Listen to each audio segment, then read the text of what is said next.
He wanted We to want to get further back to serve our breaking news. community This is the police and set a chief in good Everett, Dan example Templeman. We for want to his listen two in. sons, and decided to become a fully sworn law enforcement officer.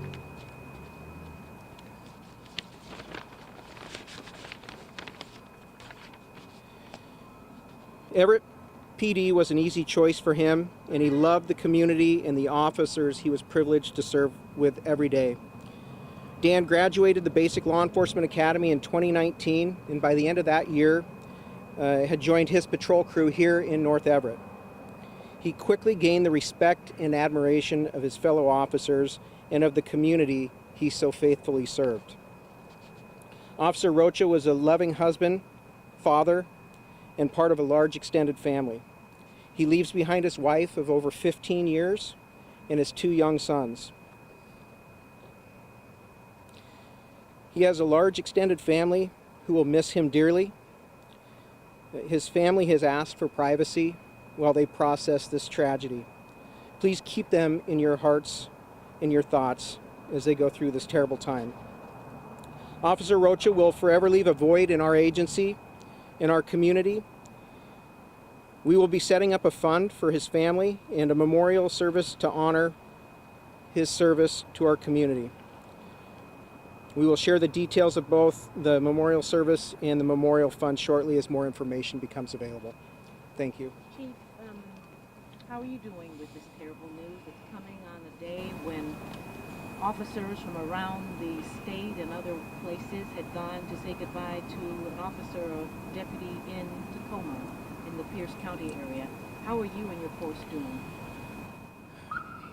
This is the worst event for a police officer in a police department, in a community, in a family to go through. And I am heartbroken. Our officers are strong, and they're out here tonight patrolling this community like they do every day and every night.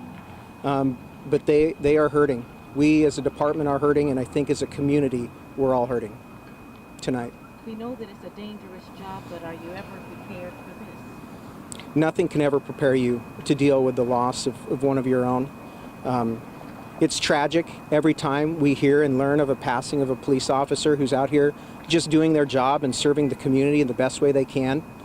We know it's a risk that we face, every one of us faces when we put on this uniform and we put on the badge. But you can never be prepared for it. Never.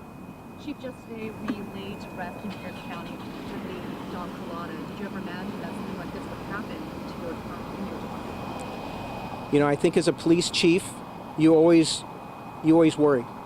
This is something that, you know, every day as a police chief or a sheriff or, you know, whatever law enforcement agency you work for and that you're the head of, this is the ultimate nightmare that you hope you never have to deal with in your career, but you know the reality is that it's always a possibility. And, you know, today as we, you know, laid to rest one, and now we're facing this again tonight and going to have to do it again. And unfortunately, we're probably going to have to do it again at some point in the near future. Chief, when was the last time you found yourself in this position, or the Everett Police Department has lost an officer on duty?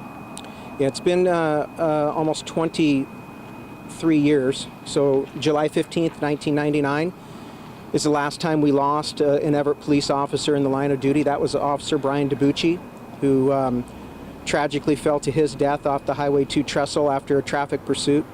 I was here for that. I certainly wasn't in this role during that time, but was here and an investigator at the time that assisted in that investigation. And I can tell you it never gets any easier. Probably gets harder, every one of these. Can you share a couple more details about who Officer Rocha really was in his everyday life? Yeah, in his everyday life, he was a great man, a great father, a great husband.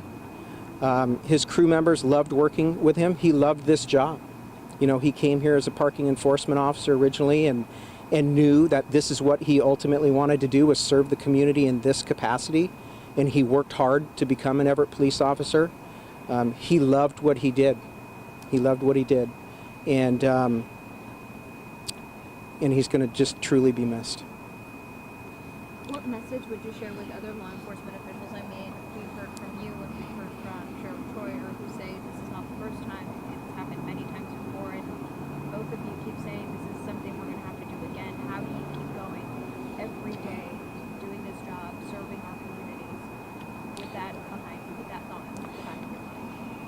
You know, the police officers out here and deputies and state troopers have a higher calling, right? They do this job. It's not a job. It's a calling for them. And you know, they encounter tragedy every day, every single day, tragedy. And you report on those tragedies every single day. And I'm going to be honest. I mean, it's really difficult. It's difficult to stand here before you and talk about this. And it's just such a tremendous loss for our community and for his family and for our law enforcement community and family. And but as I said, you know, these officers that are out here on the street, they know that they still have a job to do. They're still fully committed to protecting and serving our communities and will continue to do so. And yeah, that's all I really have to say about that.